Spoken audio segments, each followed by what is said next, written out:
ಅಲ್ಲಿ ಏನೆಲ್ಲ ಆಯ್ತು ಅನ್ನೋದರ ಕುರಿತು ಒಂದಷ್ಟು ಮಾಹಿತಿಯನ್ನ ಕೂಡ NIA ಅಧಿಕಾರಿಗಳು ಕೇಳಿರುವಂಥದ್ದು.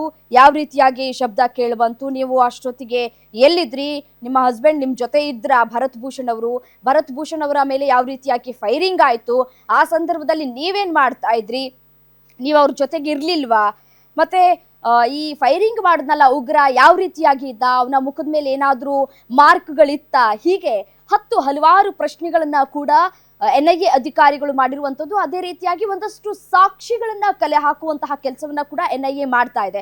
ಸೊ ಈಗ ಮತ್ತೊಂದು ವಿಡಿಯೋ ರಿಲೀಸ್ ಆಗಿದೆ. ಈ ಒಂದು ವಿಡಿಯೋದಲ್ಲಿ ಜಿಪ್ ಲೈನರ್ ಆಪರೇಟರ್ ಏನಿದ್ದಾನೆ ಆತ ಅಲ್ಲಾಹು ಅಕ್ಬರ್ ಅಂತ ಏನ್ ಹೇಳಿಕೆ ಕೊಟ್ಟಿದ್ದಾನೋ, ಸೊ ಅದು ಈಗ ಸಾಕಷ್ಟು ಕುತೂಹಲಕ್ಕೂ ಕೂಡ ಕಾರಣ ಆಗ್ತಾ ಇದೆ. ಉಗ್ರರು ದಾಳಿ ಮಾಡೋದಕ್ಕೆ ಜಸ್ಟ್ 1 ಸೆಕೆಂಡ್ ಮುನ್ನವೇ ಆತ ಈ ರೀತಿಯಾಗಿ ಉಚ್ಚಾರಣೆ ಮಾಡಿರೋದು ಅನುಮಾನಗಳಿಗೂ ಕೂಡ ಕಾರಣ ಆಗ್ತಾ ಇದೆ. NIA ಅಧಿಕಾರಿಗಳು ತನಿಖೆಯನ್ನ ಕೂಡ ನಡೆಸ್ತಾ ಇದ್ದಾರೆ.